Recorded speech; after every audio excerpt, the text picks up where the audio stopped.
people came in. I was staying when they come in yesterday. Bailey and his team provide palliative care, a fancy word for comfort Don't care, worry about it. It's a okay. holistic approach to caring for the dying. The problem, we might be able to help, but we're not upset with you. I wanted to do it because I walked around the hospital and I saw bad things happening, and I wanted to do something to fix it. You thought you're doing any better than you were yesterday, or what do you think? I think you're feeling a little bit better, too. You seem, I tell you what, you are one tough woman. I've told you that before, but I mean it. Because, you know, you just keep bouncing back. Edwina Taylor is Dr. Bailey's partner in this crusade.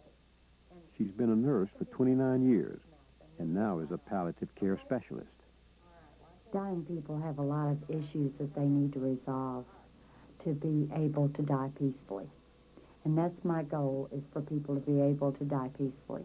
Mr. Phillips, We can't make good deaths, but we can make better deaths. is there anything else that you'd like to tell me or ask me today? Anything you want me to do? Anything at all? Are you breathing okay? Are you? Okay.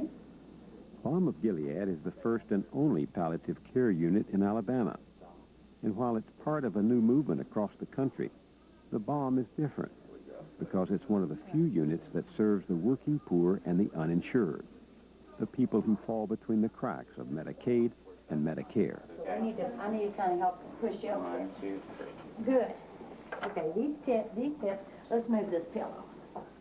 Constance Adley drove a school bus until breast cancer forced her to quit work. Now she is dying. Like the other patients on the Balm of Gilead, she no longer receives treatment to cure her disease. She's been at home with hospice care. That's about the best we're going to do. Constance is 29 years old, and she's been on our home hospice program for about 2 months. But in that 2-month period of time, she's had to come back into the inpatient palliative care unit. This is her 3rd time. And then we think that she will stay here now until she passes away. How long? We don't know for sure. What are you trying to do for her? Well, we're keeping her kind of sedated. How's that? I'm giving her enough so that she can be awake and comfortable and be with her family for as long as ever that may be. And I'm not trying to necessarily prolong this or shorten this. But I am trying to make that time meaningful and comfortable for her. Constance, I'm going to listen to your heart, okay? Okay. All right. And I'm going to listen to your lungs. The goal here is to stabilize dying patients so they can return home. They may have to come back when a crisis can't be handled by family caregivers. The hospital was willing to let us do this because if we weren't here, Constance would be in the hospital anyways. I mean, there was no way that Constance could be taken care of at home. And she would be upstairs in one of the regular parts of the hospital, kind of mixed in with people who had pneumonia and everything else, and it wouldn't really be concentrating on what her symptom control is. You having pain? A single mother, Ms. Adley has 2 children, aged 6 and 9. While she's here at the Balm of Gilead, her 2 sisters care for her children as well as their own.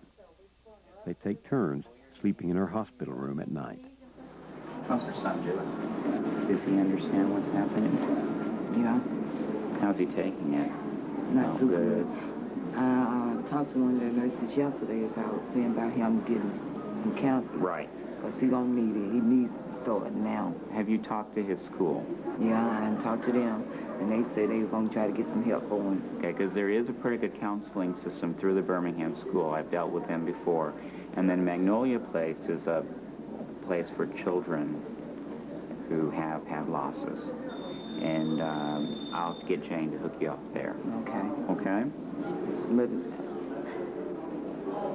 she's not gonna get no better, is she? No. I think she will stay here in the hospital from now on.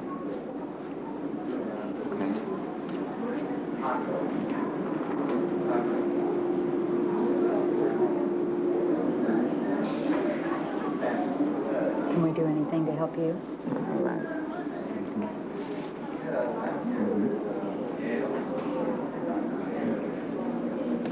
You know what? I read the book. Good. Okay. You're a wonderful sister. Okay? Yes, ma'am. You are doing a wonderful job. Everybody should have a sister as good as you. Mrs. Adley has a very supportive family, but she's 29, they're very young. It's not realistic to think that they're going to be able to pull it all together to be able to handle her at home, continually. I wrote letters for both of her sisters to have a leave of absence from work. And even doing that, they're not able to, as they said, really concentrate on taking care of her solely. They have to make sure those 6 children are okay. And they're taking off from work, Yeah. but without pay. Without pay. Yeah, so they're making a huge sacrifice. So dying is a real spiral for the whole family. It It is. impoverishes a lot of people. Right. What about her children? Have they come to see her? Yeah. Yeah, we brought him Tuesday. It was her oldest little boy's birthday. He turned 9.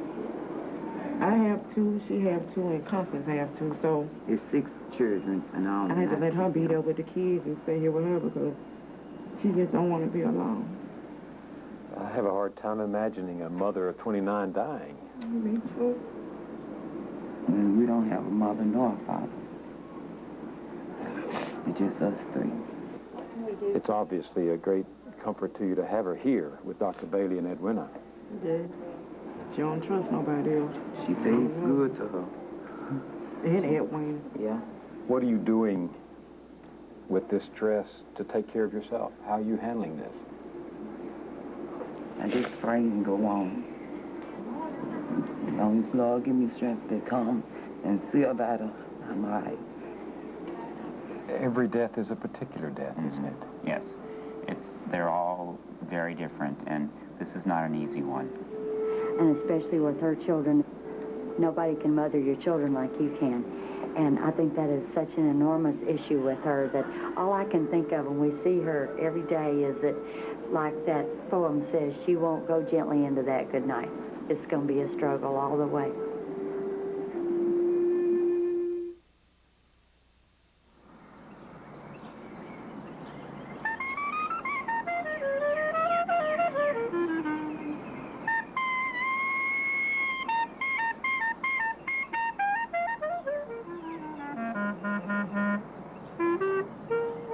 Birmingham was once a mighty iron and steel town, the Pittsburgh of the South.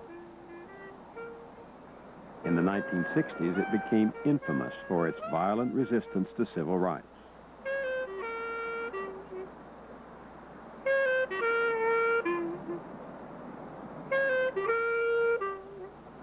Today, healthcare and biotechnology have replaced the rusty foundry. Yet in this biomedical hub, a third of Birmingham's population lacks health insurance. And of Birmingham's 21 hospitals, only one is a safety net hospital, treating people regardless of their ability to pay. That's Cooper Green Hospital, home to Balm of Gilead. Hi, Dr. Bailey here. Dr. Bailey oversees the care of patients here at the Balm of Gilead, as well as some 30 patients who are receiving care at home from Birmingham Area Hospice. He's medical director of both, and every week he brings the 2 teams together, since his patients often move back and forth between home and hospital. The other issue is about their 2 different dads and about whether or not who's going to get custody. Well, she didn't tell me there were 2 different dads, Two but different she dads. did say that the father would be taking the children at that point. But she's put out a paper now that she wants her sister to have them. Oh, really? I think her concern is that he only wants one and not the other, and she doesn't want to break them up. Around this table are nurses, Okay. home health aides, social workers, ministers, and even a musician, all part of a team assembled to provide continuing care. Let's talk about James, who's 48, has HIV, congestive heart failure, strokes, and was non-compliant with medicine, but since being at home is compliant now. We have a meeting twice a week where we sit down and we talk about what everyone is doing for a particular patient, and we come up with a plan, and the plan is about taking care of the physical needs, but What are we doing about that social problem of no one to help the wife take care of the husband? What are we doing about someone who's living in a condemned building because they can't find other housing and we're trying to find new housing for them, or they don't have any income because Social Security has turned their disability down again and they have to reapply. So we address those things every time we sit down to talk about a person. So we'll just have to see what the situation is and whether living at home without a permanent caregiver is a reasonable option for him. Miss Harris, would you order some watermelon for Miss Edison for lunch, please? Thank you. Okay, let's see. We'll How come is that? all the way up to the top part of that cake. How is that? All the way up. Is that good? The first priority at the Balm of Gilead is physical suffering, alleviating the patient's pain and distress. All right. Suffering has four aspects. There's physical suffering, there's emotional suffering, there's spiritual suffering, and there's all kinds of social suffering. But you cannot take care of someone's emotional and spiritual and social suffering if their physical suffering is unmet. Because if their physical suffering is unrelieved, then nobody, the patient, the family, their friends, can focus on anything else. Are you having pain anywhere else besides your swallowing? No. Yeah. Right now, no? Okay. All right. Well, could you rank your pain on your swallowing for me? You know, 0 is no pain, and 5's the worst pain in the world, like having a baby. About a 3 today? Okay. All right. Treating pain as the fifth vital sign is one of the groundbreaking innovations of the palliative care movement. No. There are 4 vital signs traditionally: your pulse, your blood pressure, what your respiration rate is, and what your temperature is. And so someone came up with the idea, and it wasn't me, that you'd have a 5th vital sign. And the 5th vital sign would be you'd ask somebody what their pain was like. But we've gone beyond the 5th vital sign. We understand that this is how people can rate their pain, but they can use the same kind of method to rate how their appetite is, how their breathing is. And some people just use it to tell me how they feel in general. You know my little chart that I always have. I want you to tell me where on this you would put your breathing. This is no difficulty, and this is you can't breathe at all, hardly. How would you say your breathing is doing? About. You're still having a good bit of trouble then. Okay. One of the things we do is we don't use oxygen mask. We use nasal prongs because put a mask over your face, it smothers you. You know, and You can't talk. You can't talk. You don't feel like you can breathe good, although you're getting so much air into your face. It's like being in a wind tunnel. And people who are trying to save lives are using measures like this that are clinically correct, but comfort-wise, they're disastrous for the patient. They make them feel bad. And those kind of invasive things are things that we can avoid and make people more comfortable. Right. Suffering at the end of life is not only physical. There are no charts for what some people call soul pain. Somebody called my sister. She was up north, and she done got here, and she worried to death, and she's not gonna leave until she sees I'm better. I just try to enjoy time with them, to really listen, really pay attention. I try really hard to pay attention. Listening is important to them, for them to talk to you, to feel that you're listening, that you're their witness to death. That's the greatest gift you can give to a person, is to really listen to them and to pay attention. And I think that if I can give that gift to a person, then I've done my best. Hey, buddy. I hadn't seen you in a while. How are you doing? Nobody wants to die alone. And if you can stand with the person, you don't have to say anything profound. We don't have profound enough things to say. But it's such a powerful thing for them to know that they have somebody standing with them, that it's okay to talk about dying too. They don't feel like it's okay to talk to their families sometimes. I mean, how many times have you heard people say, don't tell Mother she's dying? Yeah, Mother won't be able to Mother handle won't it. be able to handle it. Mother might start crying or something. Well, so what? You know, that's a natural emotion. Right. What the problem is, they can't handle Mother knowing that.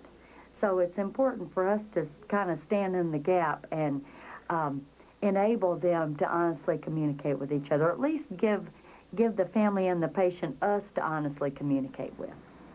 This or that, or, you know, whatever he wants. And Fred said, I want a beer. And they said, you can have a beer. And he said, yeah, my doctor said I could have a beer. It was okay. Because I told him he could have 2 if he wanted to. But So then, the philosophy is let him have what he wants. that's as right. long If he wants to eat bacon, why not? Every Friday, Dr. Bailey makes house calls to patients receiving hospice care at home. You used to have enough Coke to take it with you, need some more. And then that's my other one, 3 a day.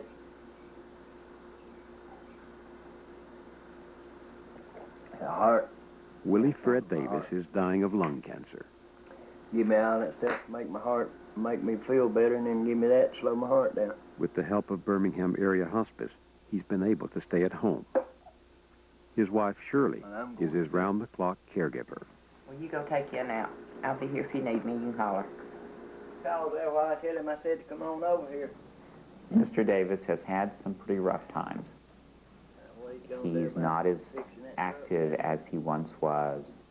He continues to lose weight. I'm gonna lay down while I probably go to sleep a little bit. He has a loving wife who is in pretty good health.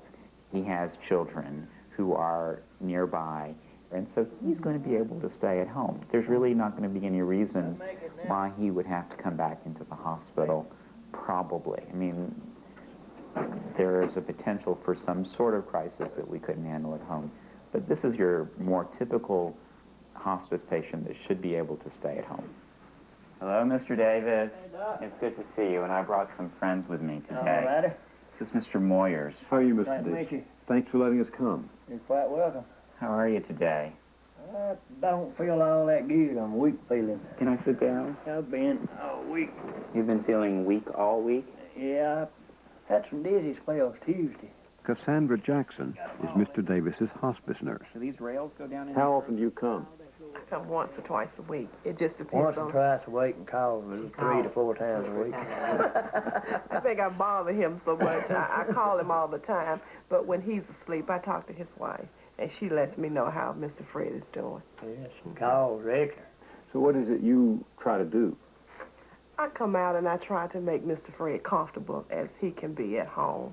We make sure that the patient is comfortable and the caregiver is comfortable. If I'm about out of medicine, it's either there that day or first thing next morning. I don't run out. She checks it. If it's enough for one day, I've got it the next day. Willie Fred Davis had no income once he got sick and no health insurance. And at 53, he was not yet eligible for Medicare. Which would have been 3 days. Davis applied for Medicaid to pay for his medical expenses and for disability to have something to live on. Can you tell me how much you get? $821. $821 a month. A month. But in Alabama, if you earn more than $454 a month on disability, your Medicaid is cut off. You then have to wait 2 years after you get disability for Medicare to begin covering your medical expenses. By that time, most of Dr. Bailey's patients have died. Without insurance, life is kind of chaos, isn't it? Right. Miss Davis, you don't have insurance, do you? I can't afford it. Not to have 2 jobs, have insurance. And you can't afford a doctor if you don't have insurance. So what do you do? Without. You don't go to a doctor? How is it, Mr. Davis, that you wound up without any insurance? Companies I've always worked with. I ain't never worked but with one company that had insurance. What did you do for a living? Well, I've done truck driving and maintenance. And I worked in an oil field in Texas out there, and I worked asbestos out there.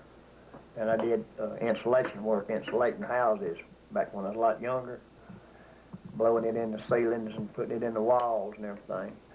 And they say that's where I got most of my asbestos from. So none of those companies provided insurance. Well, now, what was it that enabled someone like Mr. Davis to be here at home? He has a home to go to. That's a very important thing. He has his utilities on. We go to places sometimes that don't have electricity, or what's really a problem is no phone.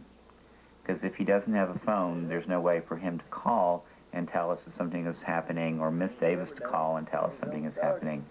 And he has a family that is able to stay with him. He has the basic things that you have to have in order to be at home. So do a lot of people that you deal with not have these things that you take for granted? Yes. Phones are a luxury. What would happen, Mr. Davis, if you had to pay for this care yourself?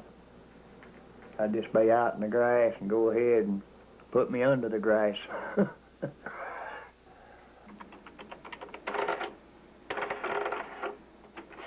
The cost of caring for patients like Willie Fred Davis poses a challenge for Greg Townsend, administrator of Birmingham Hospice. He's in charge of the bottom line. Greg, I have some prescriptions. Okay. A list of our patients.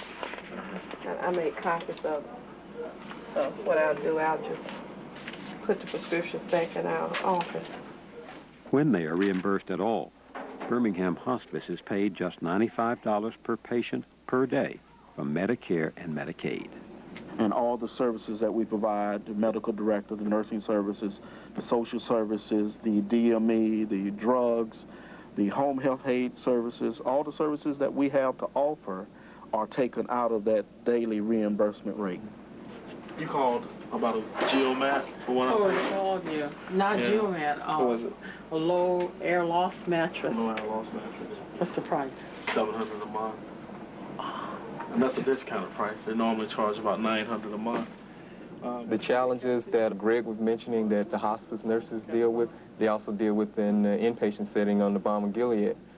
James Bolden is Townsend's counterpart at the Balm of Gilead. Who's making up the difference between what you get reimbursed from Medicare, Medicaid, insurance, and the real cost? Taxpayers? Yes. Yeah, with the county indigent fund, I know Cooper Green Hospital, it's heavily reliant on that county indigent fund. In fact, Bolden manages a complex mix of reimbursement from Medicare, Medicaid, church contributions, foundation grants, and the county indigent fund. One thing we do know is that a routine hospital day can cost up to $1,500. And if we can provide care in the home rather than that person going into the hospital, we could save $1,000 or more by providing that care in the home.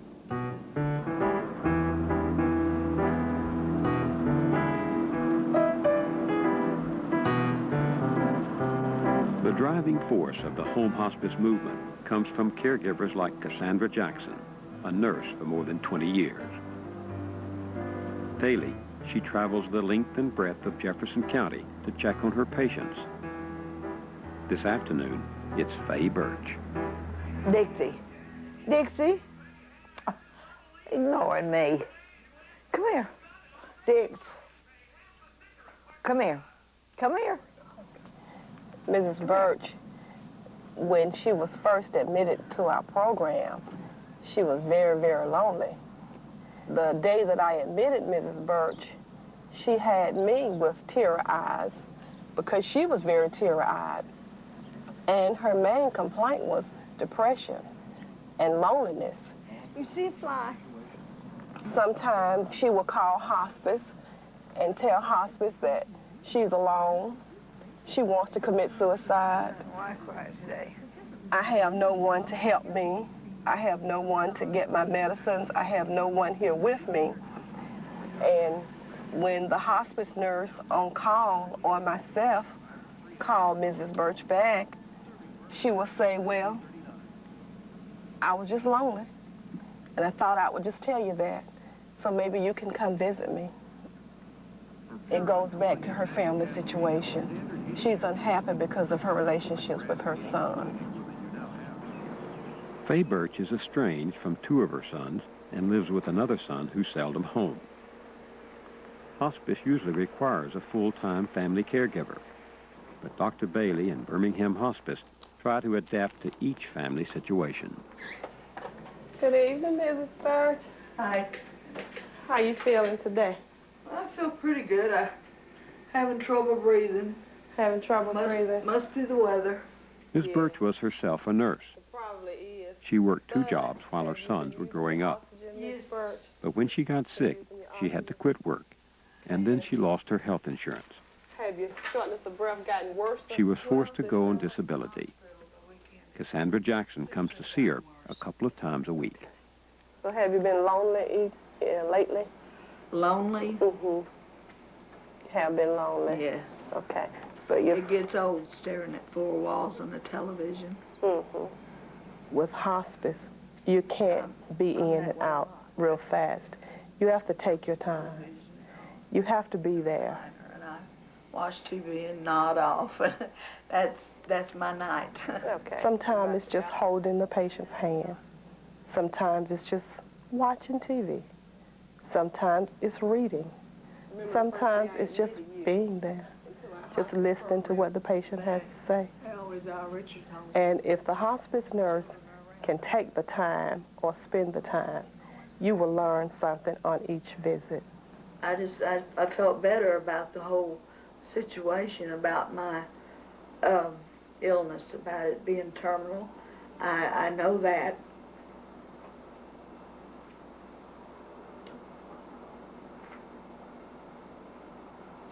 For the most part, I've accepted it. Mm-hmm. Yeah. But it's hard when you have family. You don't want to leave them. I'm not afraid of dying. I just don't want to die by myself. What about your 2 other sons? Have you talked to them about? No. I've talked to them briefly, but sometimes it's, especially with my oldest brother, it's almost like, talking to a brick wall. It's just like, He doesn't want any part of it.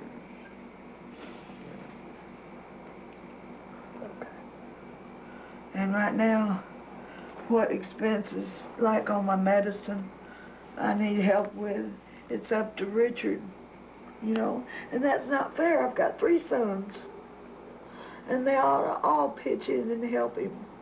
If not for me, for him. It makes it hard on him.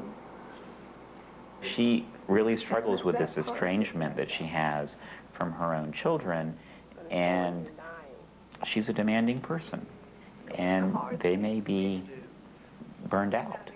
I mean, the fault is on both sides. Mm-hmm. And we pray and I get hold. We do a lot of counseling with the families. There are 4 things that people have to do. They need to be able to say, I forgive you, please forgive me, I love you, and goodbye. And thank you. And thank you. That's right. And thank you. Right. We probably need to give him something for his calcium, too, and I'll write that later today. All right. How is Fred doing? Fred is doing okay. I saw him on Monday. He's complaining of more pain in both shoulders. He told me his pain was at a 5. Them tomatoes are getting pretty big. Fred doesn't want to be asleep all the time. He wants to still get out and go. So therefore, he won't take his pain medicine. But when he does take it, his pain is relieved. You all doing pretty good today? Oh, yeah. Good. Mr. Fred back here. Hey, Donna. Hey, Mr. Fred. How you was today? How you feeling today? Oh, yes. No, you got another hairdo now. Yeah, got another hairdo. So how many beers you drinking a day with your medicine? I ain't drank the whole one in 5 days. 5 days, okay. Okay. I ain't drank the whole one in 5 days. Okay. I just don't care much about it. If I get one, I just sip around on it. So have your appetite decreased in the last 2 weeks? It's about the same in the last 2 weeks. And Yeah, it ain't got much worse, but he still don't eat. He's got where he eats, 4 or 5 times a day, and instead of just eating 3 times a day. Do you find yourself often nursing the family more than the dying person? A lot of times I do, especially that wife. that has been married to that man for 30, 40, 50 years. You have to take care of that wife or that caregiver. Listen. Let them do the talking. You have to just be there to comfort them and to let them know that even though your loved one is dying, I'm here. I'm here for you. I'm here for your loved one. So now the medicine that we increased on last week, if you're still having pain, more pain, you can increase that to 3 pills twice a day. So it just depends on how your pain is. I don't want to overdo myself. Even more like you said, he wants to keep the pain down. But I don't want to immobilize myself where I can't do nothing except lay around. I just soon take that pistol laying in there and be gone. Before I just have to lay there all the time. Mr. Davis, for the past 2 to 3 weeks, he was still trying to hold on. He was on a morphine pump. I upped the pump to relieve his pain. Mr. Davis told me, well, you can cut the pump down because I don't want to sleep all the time. If I die, and when I die, I'll die sitting up. I will not lay in that bed and die. And he did not lay down and die. He was sitting up.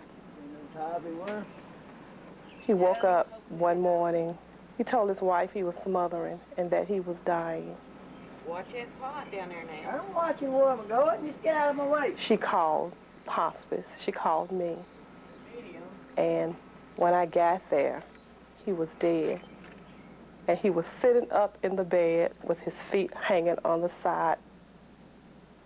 He died on Thursday. His birthday was Friday. His family had planned a birthday party on Friday. So when he died on Thursday, all of his family came from Walker County, a lot of family members. I had never met these people before, but they came in and they talked to me about Fred's childhood, and it was just a time. It was a happy time, even though he was gone, but his family was so happy knowing that he had gotten the best care that he could have received in the end. What about Faye Birch? How did she die? Miss Birch was in the hospital maybe 2 weeks with pulmonary fibrosis, end-stage problems with her lungs. And she stayed in the hospital on the bomb for about 2 or 3 days, and she went home. And after she went home, I think she realized that she was going downhill, did not have a lot of support from her family. And I think she just more like gave up. On Thursday, her son called me and said that she was not responding. And after I got there and listened to her vital signs, she did not respond to me either. So we called an ambulance, and she was transported to the Balm of Gilead, and she died within 2 days. Did she die peacefully? She died peacefully. Well, there had been some difficulty in the family, some alienation. Do you think reconciliation occurred? No, it never did. There are people who die here who we don't feel like we have accomplished the goal of relieving their suffering. I mean, there are people whose emotional and spiritual situation never became reconciled. Right. And it's a very, very sad thing. Mm-hmm. Some people's needs are so deep and their suffering is so deep and it's been lifelong that it's like putting your fist into the Grand Canyon. It doesn't make a tremendous amount of difference. It may make a little difference, but it doesn't make a tremendous amount of difference when the needs are lifelong. And we get faced with that sometimes.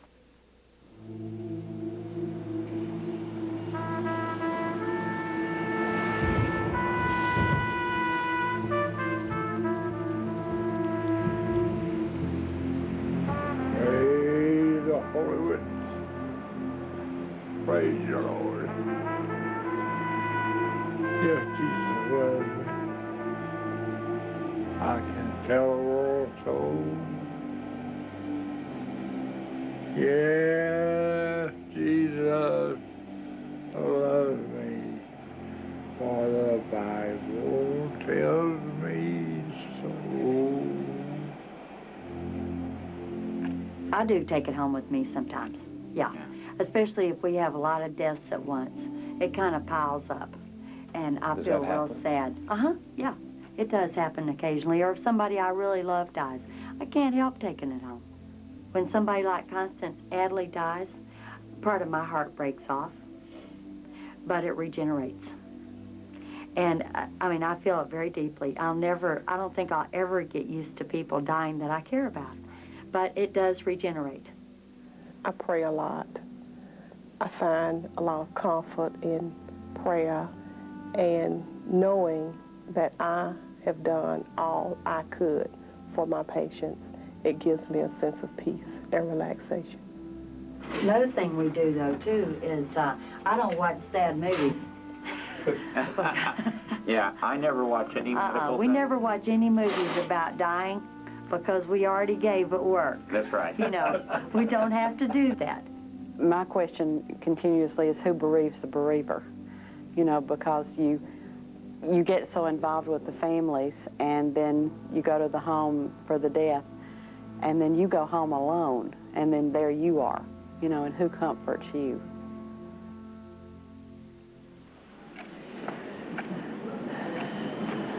I had a visit with his son last night. Pretty long visit. How did that go? Kind of fine.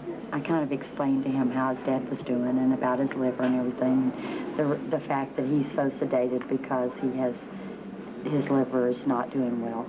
And I also talked to 2 of his church members today. This former pastor came up and asked if maybe we could get some more support from the church to sit with him some at home if he does go home. What was his pulse today? His pulse, when I felt it, was 66. It was actually reported earlier to be 80s, 90s. So that's actually much better. Much better than Yeah, because it was 50 yesterday morning. It was 70. The lessons these pioneering caregivers have learned from experience are now changing the culture of medical training. Dr. Bailey has been instrumental in establishing a new requirement for Cooper Green's medical residents. They now must spend part of their residency on the Balm of Gilead. And see, now I get my triad that I love to use in palliative care. Opioids, steroids, and a major tranquilizer. Every day, Dr. Bailey gives a short class to residents about palliative care. We talked about the paradigm of suffering, and we've talked about his physical plan, emotional, spiritual, and social issues. Maybe over the next couple of days, we can start to address these more. And then you have to take people from one kind of approach to another. Right. There has to come a time where sometimes you say, what we've been doing is actually doing more harm than good. And it's time... You mean in the regular care? In the regular care. They're trying to prolong life. Right. Right. Right. People died in the intensive care unit, and, you know, the goal was to keep their blood pressure up, not to keep their pain under control. Their goal was to keep the oxygen flowing in and out, not to allow their family to be around them at the very end. A lot of doctors can't admit that the patient's going to die because they see it as failure. They just can't help but feel it's a failure. I understand. You know, and I can too, you know, because doctors are trained in cure. And so it's a different orientation for them. What I want to see happen is the same principles of helping people feel better at end of life and treating the suffering, the whole person, the emotional and spiritual and social side. I want to see that infused into regular medical care. And that's why, you know, we talked about putting, you know, doing the pain score in the regular part of the hospital. Right. You know, that it's not just because you got cancer and you're dying that you get excellent pain control. What about the guy that broke his leg? Well, why can't he have excellent pain control too? Had any of you had any experience with death and dying before you became residents here? No, not at all. This was your first time? Absolutely. What did you think when you arrived on the unit? I guess kind of vastly out of my realm of experience because we're not really taught to address such issues as death and dying in medical school. We certainly receive very little exposure to it during medical school, and it's just really not discussed. No course in death and dying? No. Or how to care for the dying? Some in your medical ethics classes, but generally you just don't have that kind of exposure clinically. Dr. Bailey, to me, is just amazing, but he also teaches you, because we're kind of I mean, we were just driven. We're aggressive naturally. You know, we're taught to just go out and kind of take care of this problem. And he kind of teaches you that, you know, it's very therapeutic sometimes not to do anything. You know, it's very therapeutic to just sit and listen. And sometimes that's all people need. Are you able to talk to them about dying? I'm still not totally comfortable about it. I don't think you can be with just 3 years of experience as a resident. And it comes with experience talking with people like Dr. Bailey, who have years and years of experience. You recognize it's okay, it's really okay to be a doctor and to be human. You know, it's okay to cry at a patient's bedside when they cry, and I certainly did do that on a number of occasions. It's okay to say, I don't know why this is happening. You know, certainly we'll do everything we can to make it be comfortable, but I don't know why. And generally that's not something medical school teaches you to do. How have you been doing today, Mr. McClam? Still around. Still around. That's Still kicking, so we just said. that's a good thing, don't you think? Dr. Bailey, why is he here? Yeah, what's the prognosis? Well, he has lung cancer that's metastatic to his brain, and he had some radiation therapy. And we tried to let him go home to stay with his grandmother, who raised him from the time he was 2. She's 88 and actually very frail. And it didn't work out. He was home for less than 24 hours, and he had to come back because he can't get up to the bathroom. He can't get up to the chair by himself. He's really very limited in what he can do. Has your grandmother been to see you recently? Yes, yeah. There now and then. What about your band members? Have they been by recently? Yeah, they come last time. Uh-huh.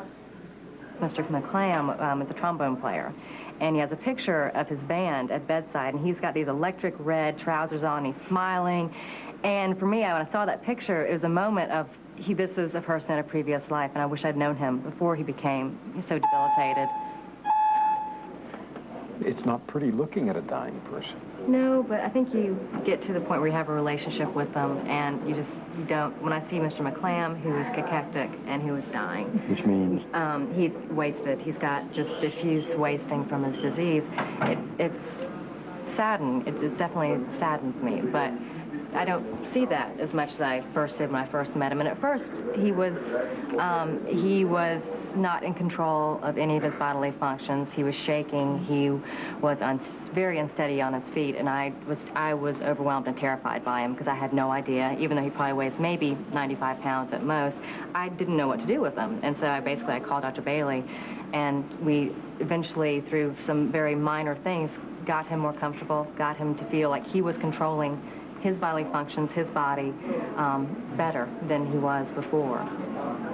Today is the day that he's supposed to have his disability hearing. And if he gets disability, then it will be possible to consider finding a long-term placement for him. But right now, he doesn't have insurance. And he hasn't been approved for Social Security disability yet.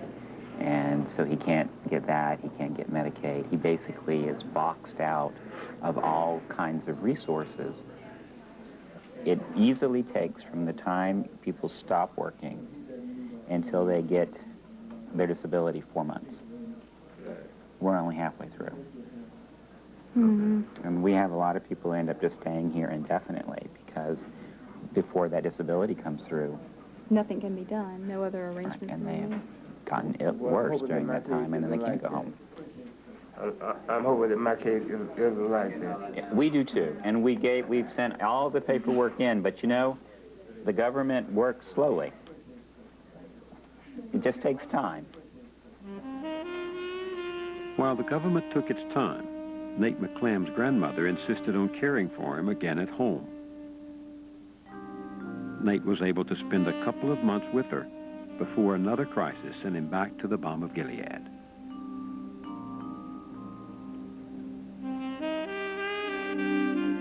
The search for a place for these patients to live out their last days is a constant struggle for Bailey's team. Patients may have no full-time caregiver in the home, or their loved ones may not be capable of taking care of their needs. Bailey's team must then look for an alternative. One option is a nursing home. Well, Mr. Smith, I'm going out to Ketona Nursing Home today, and I'm going to look for a place for you. I talked to your family about it the other day. Mr. Smith is a patient that we actually got from the intensive care unit about a week ago, and he has had a long history of heart disease. All right, lean forward. Probably this is the plateau. This is as good as it will get for him. He has a wife and a daughter, and he's a very large man, and they cannot physically manage to pick him up and move him like he will need to be. And so we are investigating having him go to the nursing home because it's not going to be feasible for him to return to his own family's home. What about his staying here? Well, the problem with staying here is that we're not licensed as an inpatient hospice. Which means that if he stays here, you wouldn't get reimbursed. That's right. Is he insured? He has no insurance. He could get Medicaid if he goes to the nursing home. So right now, the costs are being borne by the public. That's right. And he is the responsibility of the public as a whole for his care. I mean, we are together responsible for each other. I mean, that is how the social contract works, I think.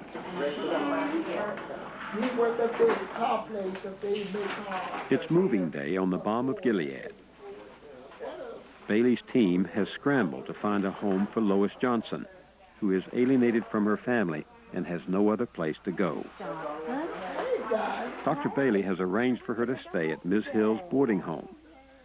Sandra Arnold will be her hospice nurse there. A chance to stretch out. I won't be so stiff, and I hate to leave y'all. She's been estranged from her mom for a long time because she apparently was put in a mental institution when she was 16 and was in and out of mental institutions for the next 30 years. And in the past several years, she's lived with her mom, but they've had a lot of emotional strain between them. So Lois made it real clear to us before she left that she really didn't want her mom to know where she was going. And do you know I was homeless? I know you were homeless. Yes, and honey. it hurt me so bad, you know, I just really did. But you know, my mother would do me like that. We're gonna take good care of you, and you're not leaving me. I'm going with you. Well, that's good. Yeah, I'm gonna go with you, and of course I'll be your nurse. I'll be coming out to see you and making visits and supplying the stuff that you need and everything. But you know, you're not gonna be homeless anymore. Don't cry. You got tears rolling down your face, honey. Everything is going to be okay. It's going to be all right. We're going to take very good care of you. Okay, doll. Okay. Sit up here for me. Let me show you what all this stuff is, okay?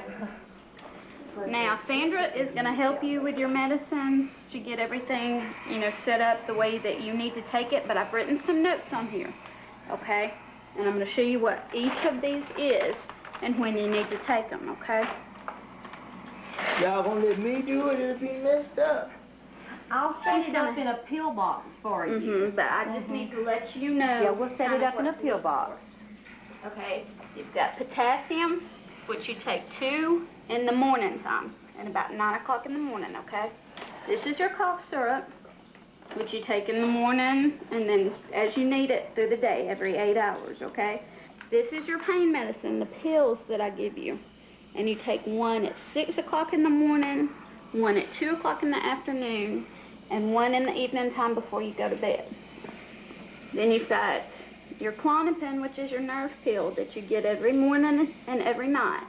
And this is Senokot, this is your laxative, okay?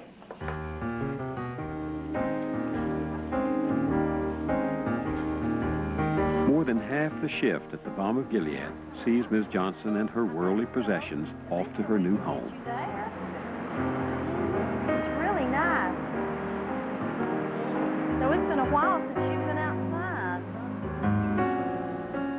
Boarding homes are a relatively new experiment for the Balm of Gilead. Lois Johnson is only the 3rd patient to be sent to Ms. Hill's. It's a little tricky because you really are dependent on having a primary caregiver. And when they really, really got sick at the end, the person taking care of them is not their family, it's the boarding home owner. And he or she rightfully may feel like, you know, I signed up to provide a bed and 3 square meals a day, not this intensive kind of care. So someone in a boarding home is much more likely to end up coming back to the Balm of Gilead to die. I've told boarding home people that if you feel like you cannot handle anymore, then I will take them back into the hospital, but try for me. Right this way, honey. Okay.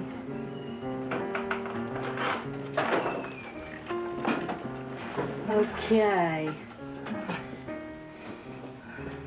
Just rest there for just a minute, okay? We took Miss Lois out to the boarding home, got her set up there. I ordered her some oxygen and a wheelchair to be delivered to the boarding home today. I did set her medications up in one of the Medi-planners because she was very concerned about her medicines when she left here, that she wouldn't get them on time. We're also going to get Anita to see her 3 times a week for personal care, her bath, and her personal needs. Also, one of the ministers will be visiting her along with Jane and myself. Good. What do you think you want for lunch? Well, just whatever. Soup and sandwiches? Just whatever. No, now you got to. I want to fix something that you're going to eat. I don't want to waste it. Miss Hill, you know, became her primary caregiver and actually did more than we really had kind of made an agreement or contract with her to do. And Miss Johnson enjoyed living there. She had her friends visiting her there. She wasn't bothered by her family, which she was estranged from.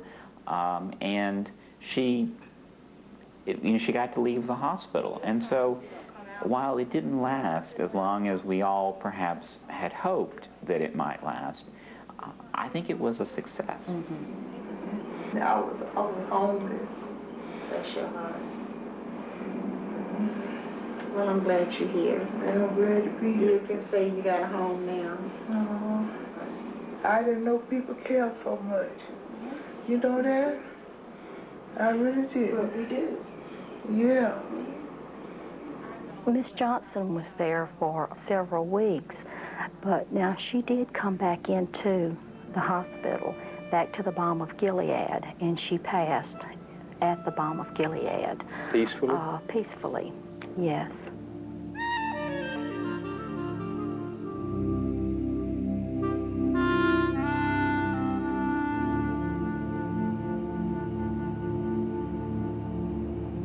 The majority of people who die in Birmingham, as in the rest of the nation, are seniors. They're in their 70s and 80s, which means they will die in a Medicare-funded health system, a system under stress. Okay. Do you have your Medicare card with you? It's in my billfold and it's down in the office. In the office. Because we're going to need to get that back. And tomorrow when I come to see you at home, what I'm going to need to do is make sure that they gave me the right number. John Reagan is 85 and dying from prostate cancer. He's preparing to leave the Balm of Gilead today and return home with hospice, but with no full-time family caregiver. Take it with you. There's also a patient identification card that identifies you as a Birmingham area hospice patient. Mr. Reagan, Brenda has been to see him. Yes. Okay. And we're concerned that he might get mixed up on taking his medicines. I'm concerned about that too. We're all concerned. We're all concerned about that. That's why none of us. Himself at home. We're not excited about him going home. No, we're not excited about this setup, but he's insistent. So yeah, I know. The friends and not related loved ones taking care of him is making me nervous. Okay, Brenda's going to see him this afternoon. Good. She came today. So she's going to set up his meds. And she's going to set up his meds in a MedMinder thing, so he can take them daily. And I'm going to page her right after lunch when he goes home, so she'll know what time to go. Right. She'll put this in your bag with your medicines and things so that it'll go home with you. Well, that'd be fine.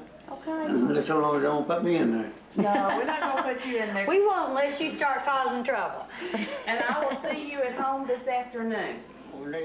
He wanted so desperately to stay at home. And we try to honor people's wishes as much as we can. So we tried to make all this work, communicating with neighbors and friends and church members, but when it came down to it, there were just too many holes in the fabric. he couldn't manage to take his medicine the way he was supposed to. I mean, we set it up in boxes and things like that. And that's what a primary caregiver would have done, you know, would have made sure that he took this when he was supposed to and this when he was supposed to. And he just wasn't functional enough at 85 with his kind of anxietal symptoms to be able to do that correctly. And then it was a vicious cycle, and it landed him in a nursing home. I've worked hard all my life. Because Balm of Gilead had no contract with nursing homes, Dr. Bailey could no longer supervise Reagan's care. So that care was disrupted at the most critical time of his life. When we went to the nursing home to visit him, he told us he had rarely been out of bed in a month. The day we arrived with cameras, he was treated to a physical therapy session. Did a lot of exercising this morning for what I've been doing, and that's why I think it's why I foot swell. Did Bad. Daryl work you out? No, not yet. No. I just walk around myself. But I don't want to overdo it, because I know that can hurt you as bad as not doing anything. I've been here over 3 weeks now. Nearly 4 weeks. And that's the first time I've been on my foot. It's mostly just sitting in the bed and going to lunch and all that. And going for a checkup and different things like that. It's not exactly fun, but I've had worse things happen to me. So I'm not going to worry about it. If we're not involved, then the work that we've done can sometimes get undone. You know, the plans that were made get forgotten. And so it's very important to, I think, have continuity. To provide that continuity of care for patients like John Reagan, Dr. Bailey has been battling to get Birmingham Hospice into local nursing homes.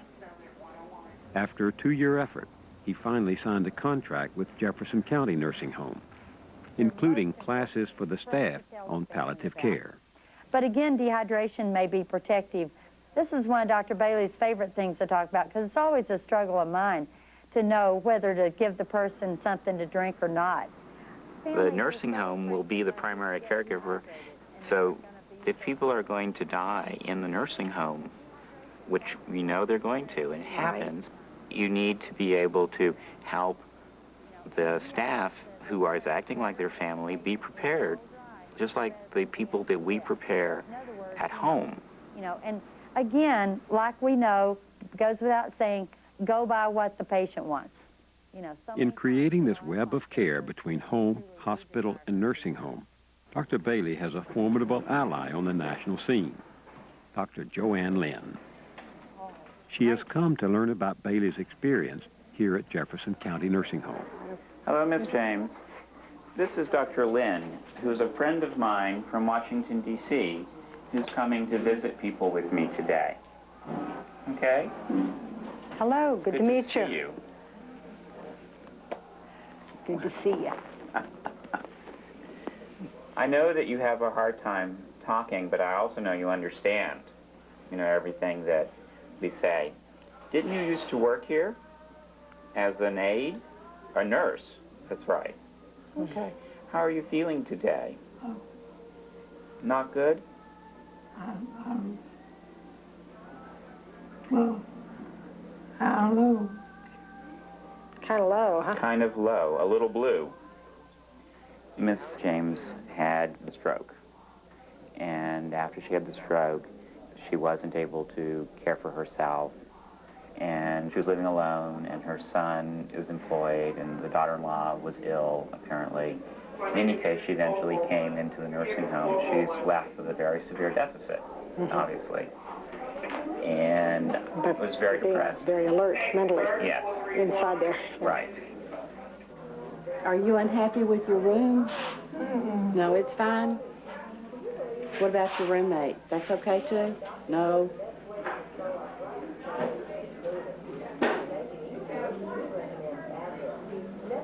Are you?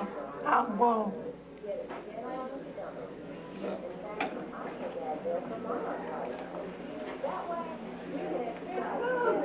You want to go on somewhere? I want to go home. You want to go home?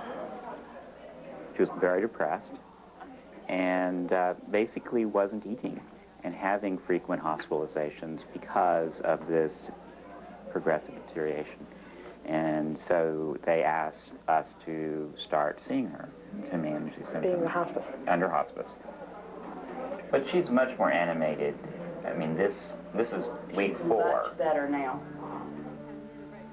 Atha James, like many elderly patients, suffers from numerous complaints and disorders.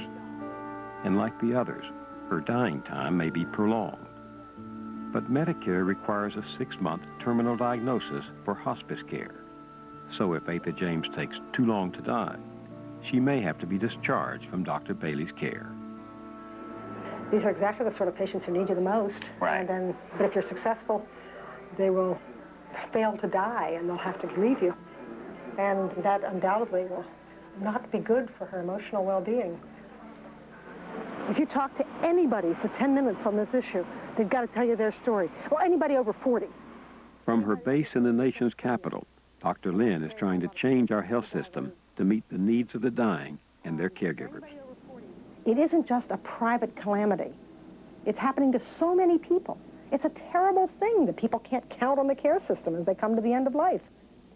Joanne Lynn is a physician, professor, and writer, and director of the Center to Improve Care of the Dying. The system we've got reflects where we put the money. And we have put money in transplants, and we have put money in developing the very best of drugs. But we haven't put money in end-of-life care. No, in fact, we have quite adverse incentives. We have built into the care system incentives so that neither managed care organizations working with Medicare nor fee-for-service providers working with Medicare can put in place good comprehensive services. There's no incentive in the current care system for continuity.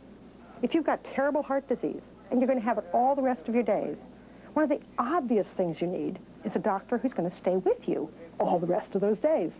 And yet every medical care system will make more money in Medicare if they switch you around, do procedures, put you in the hospital. You know, nobody really pays attention to what's really happening in your life. Because they only get paid for procedures, and mostly for procedures done in institutions, right? We think of change happening at 3 levels. We think of change happening in the way that doctors and nurses relate to patients and families.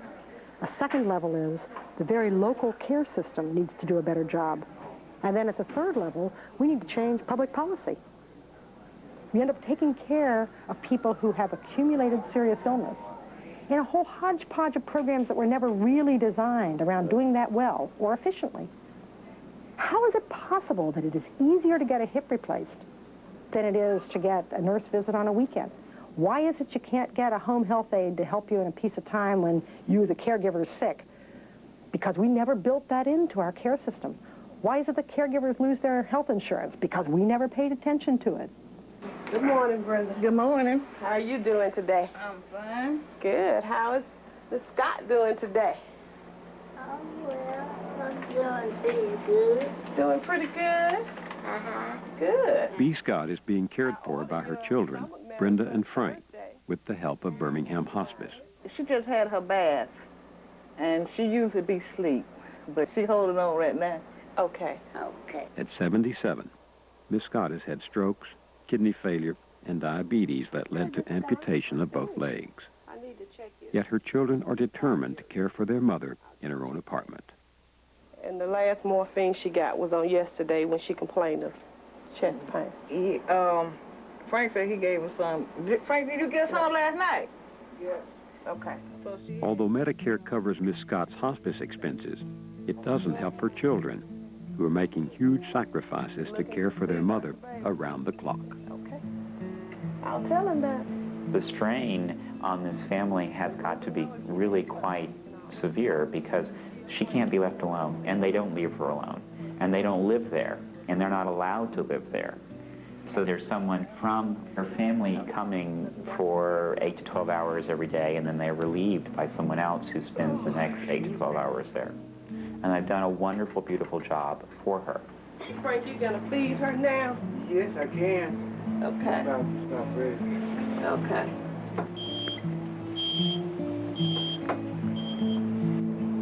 She was doing pretty good up until November the 11th. I called her from work and she could barely talk. I said, well, I'll see you in a few minutes. So I got off work on the 11th of November about 12 o'clock. And I have not been back. Brenda took off 8 months to care for her mother. During that time, she lost her job, her home, her car, and her health insurance. It's hard, but by the grace of the good Lord and my daughters, my brothers, I've been able to maintain. And I promised my mother that I would not put her in a nursing home. Whatever I had to do to take care of her would be done. And that's why she's right where she is today. I wouldn't change nothing. I wouldn't change a thing. Are you crying, Miss Scott? Eyes just watering. I don't cry, I don't worry about nothing. I told them don't be worried about me too. You don't want them worrying about you? Miss Scott had a very good, peaceful death. But her daughter, Brenda, had stopped working. And this wiped her out financially. This wiped her out. So after her mom's death, she went back to Detroit to live with her daughter. A lot of our patients don't have anything before they get sick. After they get sick, it wipes the caregiver and the patient. Caregivers, family caregivers, need an awful lot of help from their community. Right now, we mostly sort of see it as, your problem if you're taking care of your mother. But what if we instead said, well, that's rather like the National Guard. It's sort of something you're doing for your family, but on behalf of the whole community. And we all ought to rally to help you out with it. But we are, in fact, talking about a population that is largely very old, very poor, and very female. And that is not a voting constituency. And those are not the people who command the attention of the power brokers on Capitol Hill, right? When you say people are largely poor, the image that people bring to mind is people who've been poor all their life. And what we need to come to recognize is that these are people who are newly poor. They mostly live their lives in middle class. And they become poor because their husband died and the pension went, and then they got ill, and they used up their savings, and now they're the poorest they've been since they were married. And all they have... Health care costs. Well, health care costs and the cost of living while disabled.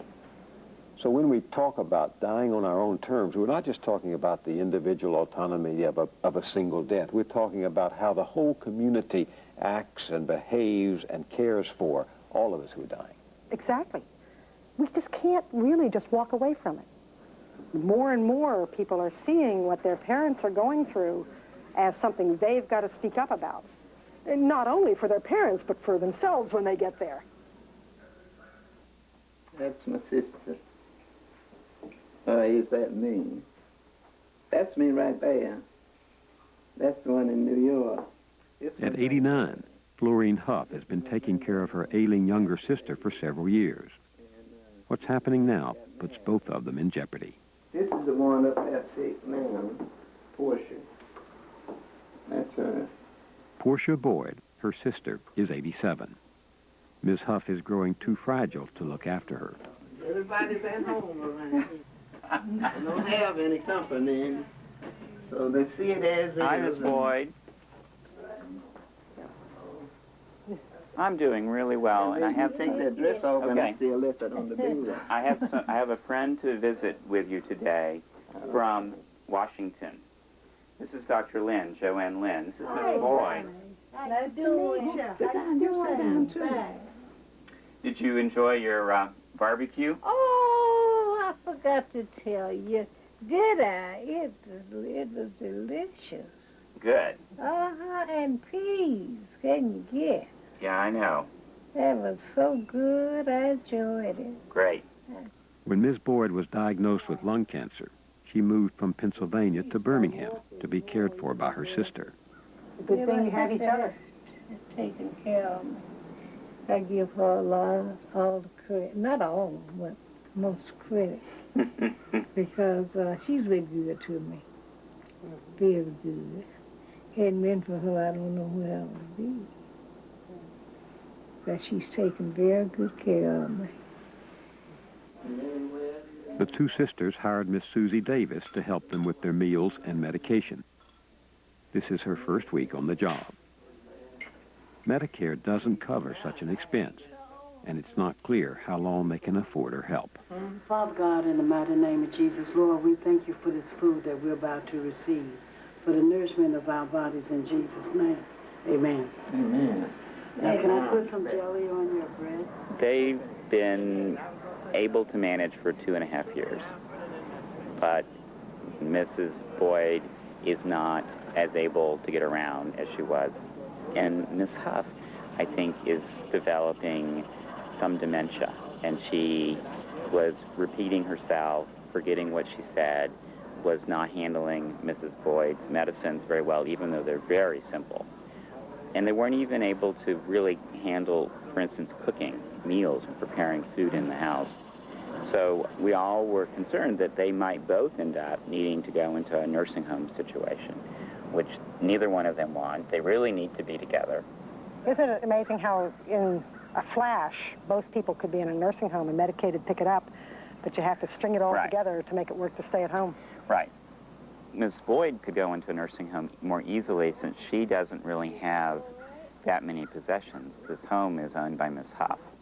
If Ms. Huff had to go into a nursing home, then her assets would have to be spent down. In this state, you have to spend down to $1,500. So they'd have to sell this home. Where are we going to have people live who are terribly frail and disabled? Are we going to really make it possible for their children to all take them in? We're going to arrange it so they all have children. You know, many of them have outlived their children. I've got lots of 90-plus-year-old old ladies whose children are already gone. Who is going to take care of them if we aren't going to build nursing homes capable of taking care of them? You've said, Dr. Lynn, that people should be in special customized programs that they can count on, you know, something like an Alzheimer's end-of-life care. But wouldn't that cost a lot of money to tailor our health care to meet the needs of a particular dying person? We're already spending the money. We do not put patients like this on the street. We end up spending it. We end up spending it out of Medicare or Medicaid or private resources. It's more a matter that if you could pull it together and make it make sense, have the right services, I can get any patient a trip to the ICU if they need it. Can I get a patient a meal delivered on a weekend? Can I get a patient narcotics if they don't have the money to pay for it? No. These are just gross, non-functioning arrangements in our care system. Well, why don't we change it? I mean, the dying aren't going to change this. It's too late for them to have an impact on the system. Well, let's do. I mean, let's do change it. We, the people, own the care system that we're now very unhappy with, so we could fix it. Did you sleep okay last night? When you're talking about major social change, there's so many obstacles. And the biggest obstacle is that we're used to how we've been doing it. We need concrete services. We need doctors who know how to provide good pain relief. Nurses who are really terrific at being able to manage patients who are becoming increasingly bedbound. We need to change how we pay for care so that it's possible to make a living doing it right. We can get an ambulance out. We can transport the person. You know, we put them in the ICU. We know how to do those things. We don't know as well how to sit down and talk with a person about how they want the end of life to be lived. We haven't done it as much. We haven't put it on TV. We haven't talked about it. We need as a culture to learn a lot about how to do this well. And it's not right off the shelf. You have one time to get it right, one opportunity to get dying right. So you have all these bad experiences that people have had dying in the last 30, 40, 50 years. And all the culture sees that. I mean, it's always this horrible thing that happened. And if you can change that by helping Mrs. Adley's family or Mr. Smith's family have not a happy experience, but not the horrible experience they thought it was going to be, then they're going to go to their friends or their family and say, you know, it doesn't have to be the way it's happening to your family member. Or later on, if they're in that kind of situation, they're going to agitate to say to the doctor, why are you doing this to me? Why can't I have hospice? Or why can't you give me enough pain medication to control my symptoms? And what about my emotional, spiritual, and social problems? What are you going to do about it? I think that you'll build a culture of consumer demand for it.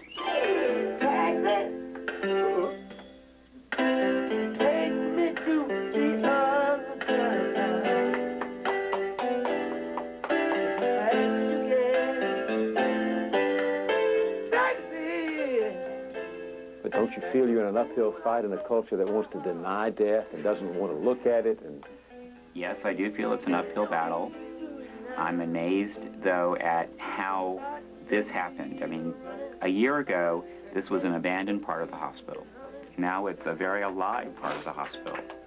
It's kind of a strange word to use about the part of the hospital where people are coming to die, but it's very alive. how are we going to change our culture? One starfish at a time. I know you know that story. No. Well, the person's walking along the beach, and he sees a little boy, and there are lots of starfish that have washed up, and the little boy is throwing the starfish back in the ocean, and the man says, "Son, why are you doing that? It's not going to make a big difference." And the little boy throws one more starfish in the ocean, and he says to that one, "It will." And that's how we're going to change the culture, is one person at a time, one dying experience at a time, one family at a time.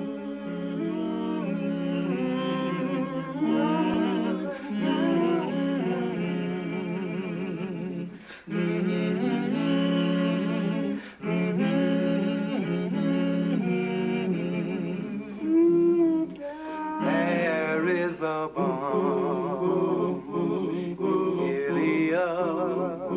to make the wounded whole. There is a bomb to heal the sin-sick soul. Sometimes I feel discouraged and take my words in vain, but then the love of Jesus refines my soul again. There is a balm to make the wounded whole. There is a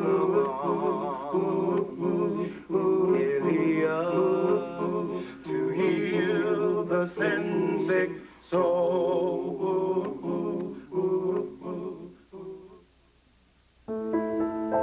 On Our Own Terms continues on the web. Explore the issues, share your stories, and hear from others. Find resources for help at pbs.org.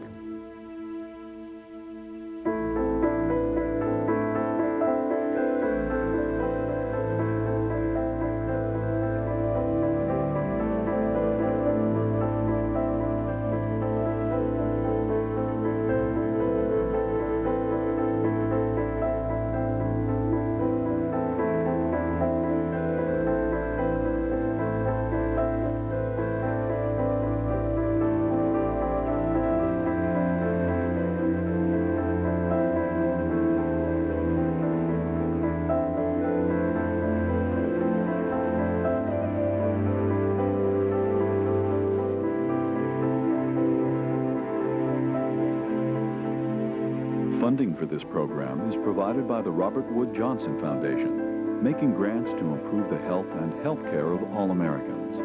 The Fetzer Institute, supporting programs that explore the mind, body, and spirit. The Nathan Cummings Foundation, the Kohlberg Foundation, the John D. and Catherine T. MacArthur Foundation, and by the Lawrence S. Rockefeller Fund. Corporate funding is provided by Mutual of America, building America's future through pension and retirement plans, encouraging dialogue and discussion. The Spirit of America, Mutual of America.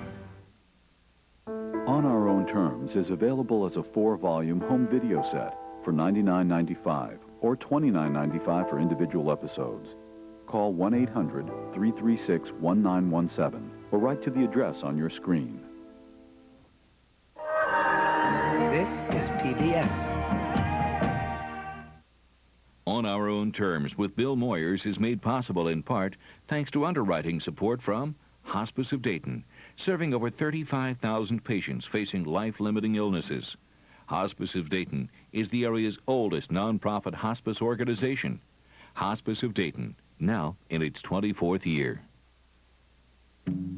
Sunday on Think TV 16, it's Big Red Ruse on Nature, followed by American Experience and Ida Tarbell, all in the day's work.